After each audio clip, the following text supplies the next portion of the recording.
say your name or you're not going to say your name? No. Oh, hi, I'm Tom. Okay, Tom. I'm Vanessa. So we spoke last week about some things. How's it been going? It's been going okay. Can you elaborate more on okay? What does that mean? I mean, it means it's not going that great, but it's not going terrible. I guess it's going kind of terrible, actually. I'd probably say terrible. Okay. What's causing it to be terrible? It's just my wife and the whole situation. It's really upsetting to me that she left me. And the longer, that I'm away from her, the more I feel really upset. Right, yeah.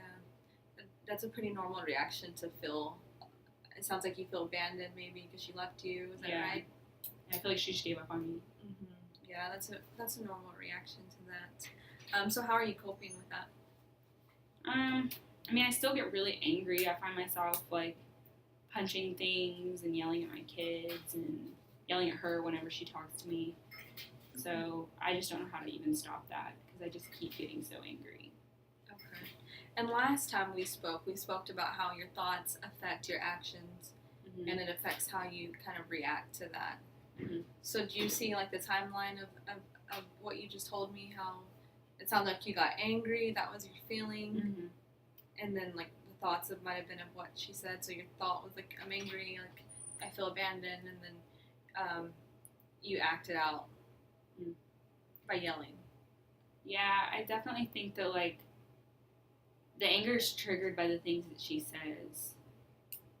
And I guess it is a good point that it's because it makes me feel those things. It makes me feel just like she gave up on me, and she gave up on her family, and she gave up on everything that we ever built, Yeah, that must be pretty hard. Yeah. Okay. So you feel abandoned, and then, so can you describe for me what we just talked about, how the thoughts affect your action? So what thought would you put that with, in that experience, in that situation? I guess the most recent thing I can remember is yesterday when we were on the phone, and she got mad at me because I wasn't able to go pick up the kids from school, mm-hmm. and she needed me to, but she didn't tell me until yesterday. Okay. So then I was mad because we wouldn't even be in this stupid situation if it wasn't for her. Right, so that was your thought. Yeah.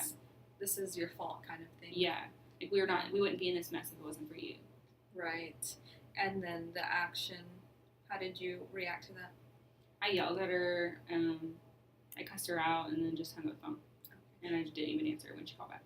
Okay, do you feel like that was good communication between you and her? I think I could have handled it better, but then there's also that thought that she wouldn't care anyways. Even if I did calmly tell her, we're in this situation because of the decisions that you made, I don't think that I don't know if it'd go over very well. Okay. So you feel like even though if you would have said it calmly, you feel like you still would have got the same result? Do you feel like you would have yelled still? I feel like she probably would have eventually pushed me over the edge anyways. Because even if I calmly approached it, she would take it back to blaming me for every single thing. Yeah. And I know that I did my fair share and, of mistakes, but it's not all on me. Right. Can you control her actions and her thoughts and how she reacts to you? I don't think so. If I did, we'd still be together, I think.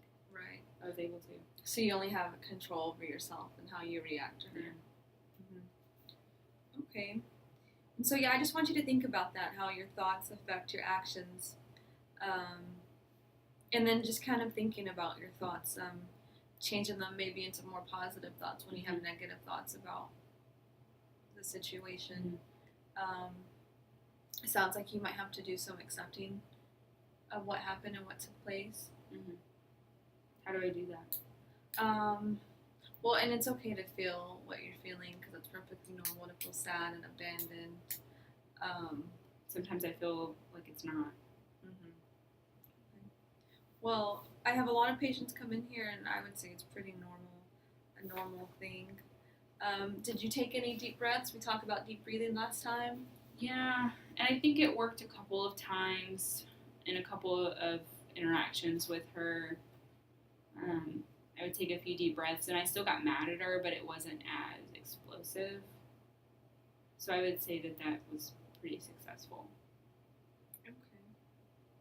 So we talked about taking a deep breath. So maybe next time you could take some more deep breaths and then kind of just see what is going on. So just kind of stopping it right away before you react, and then just seeing like what's going on, name it and claim it. So whatever feeling, I'm feeling angry, so that's what that is, and then claiming it, and it's okay to feel this way. Mm-hmm. And then just see how you're feeling and see if what you're doing is really working for you. So by you yelling, is this really working? Is this helping our relationship get better?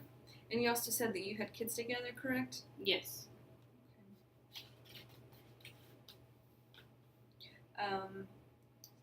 So also just observing your own behavior physically too when you get angry. What happens when everyone has different components when they get angry? How does it physically happen to you?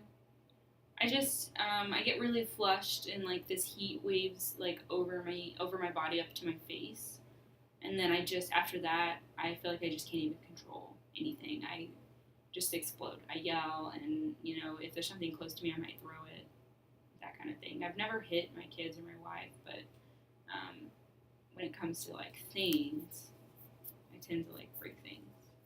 Okay. So could we come up with a type of distraction plan to see what works for you when you get that angry instead of breaking things and yelling at others? Yeah, I guess so. What is a distraction plan? So it would be anything that works for you. It could be, going for a walk, going outside. We talked about deep breathing. Going to a friend's house, going to a movie. Mm-hmm. Everyone has different pleasurable activities. So what are some pleasurable activities that you could do to help? I really like to cook. Okay. Of course, now I'm cooking for myself, which is kind of stressful too, I guess. So cooking, I think, might be an okay thing. I like walking too, though. My new apartment's in a nice area, and there's a lot of nice things around to walk by. So maybe that could be good. Okay. I also enjoy jogging.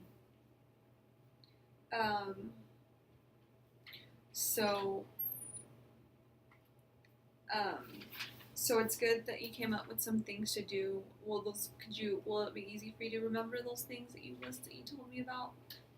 Yeah, because they're things that, I think about doing them sometimes, and then I tell myself, no, it's stupid, and I'll just stay home and watch TV.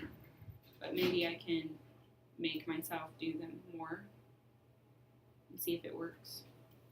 Could you come up with, even just put it in your phone, how often you do these things, and then what we can talk about next time you come? Yeah, I can do that. I can start writing those things down. And see if it makes a difference. Okay. Well, thank you for coming in, and don't forget to do that homework. I will. Thank you. How do you guys?